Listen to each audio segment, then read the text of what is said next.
இந்த திருநீற்று பச்சிலை அதுக்கு கூட வந்து பனங்கற்கண்டு நம்மளுக்கு தேவை. இந்த பனங்கற்கண்டு தான் தேவையான அளவுக்கு நான் வந்து பொடிச்சு வச்சுருக்கேன். கொஞ்சம் கம்மியாக தான் யூஸ் பண்ணுவேன் நான், எனக்கு சுகர் இருக்குது அப்படின்றதுனால.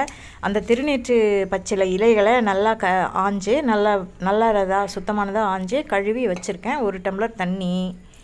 இப்போ நம்ம என்ன பண்ண போகிறோம்னா, இந்த தண்ணியை வந்து ஊற்றி நம்ம பாயிலிங் பாயிண்ட்டுக்கு கொண்டு வர போகிறோம். பாயிலிங் பாயிண்ட்டுக்கு கொண்டு வந்துட்டு அதுக்கப்புறம் அது கூட சில முறைப்படி நான் வந்து ஒரு பானகம் தயாரிக்க போகிறேன். அதுதான் இந்த வீடியோவில் நான் உங்களுக்கு காமிக்க போகிறேன். இது வந்து சளிக்கு, தொண்டை கரகரப்புக்கு எல்லாத்துக்குமே நல்லது. ரொம்ப சிம்பிளான பானகம் தான். இவ்வளோ தான் பொருட்களே, வேறு எந்த பொருட்களும் நம்மளுக்கு தேவையே இல்லை. ரொம்ப சிம்பிளாக, ரொம்ப எஃபெக்டிவான ஒரு பானகம் இது. பாருங்கள், தண்ணி கொதிக்க ஆரம்பிச்சிருச்சு. இலைங்களை போட்டுடலாம்.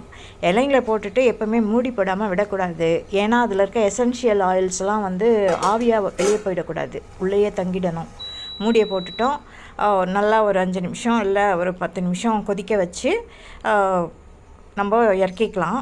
இங்கே பாருங்கள், நல்லா சுண்டி போயிருக்கு. நம்ம போட்ட ஒரு டம்ளர்லேருந்து எப்படியும் ஒரு 1/2 டம்ளருக்கு கொஞ்சம் மேலே இது சுண்டியிருக்கும். நல்லா சுண்டியிருக்கு.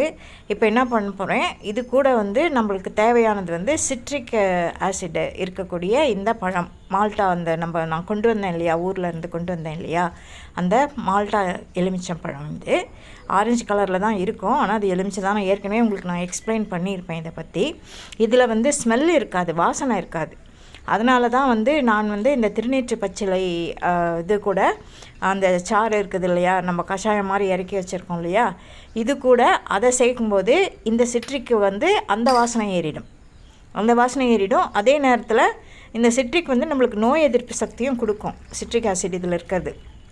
அதனால் நான் வந்து அந்த நம்ம இறக்கி வச்ச அந்த சாறு, கொதிக்க வச்சு இறக்கி வச்ச சாறை வந்து ஃபில்டர் பண்ணிக்கிறேன். இந்த மால்டா லெமன் ஜூஸ் கூட 1/2 பழம் இருந்தால் போதும்.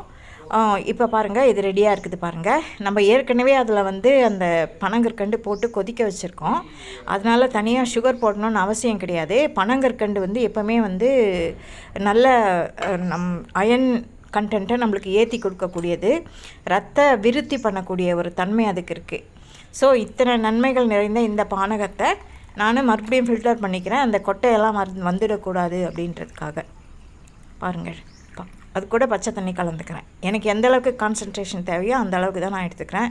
கம்மியாக கான்சன்ட்ரேஷன் இருக்கிறதுக்கு இப்படி பண்ணலாம். நிறைய கான்சன்ட்ரேஷன் வேணும்னா இன்னும் தண்ணி வந்து கம்மியாக ஊற்றிக்கலாம். பாதி மீந்திருக்கு இல்லையா, இதை வந்து நான் ஸ்டோர் பண்ணி வச்சுருவேன். ஸ்டோர் பண்ணி வச்சுட்டேன்னா அப்புறமா நான் இன்றைக்கி சாயங்காலமோ நாளைக்கு காலையிலையோ கூட இதை யூஸ் பண்ணிவிடுவேன். இதை ஃப்ரிட்ஜில் எடுத்து வச்சுருவேன்.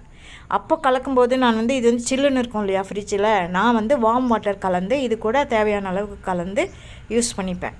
அப்படி தான் பண்ணோம்னா நம்மளுக்கு நான் சொன்ன அந்த 3 பெனிஃபிட்டும் கிடச்சிடும். சளி, இருமல் இது போயிடும்.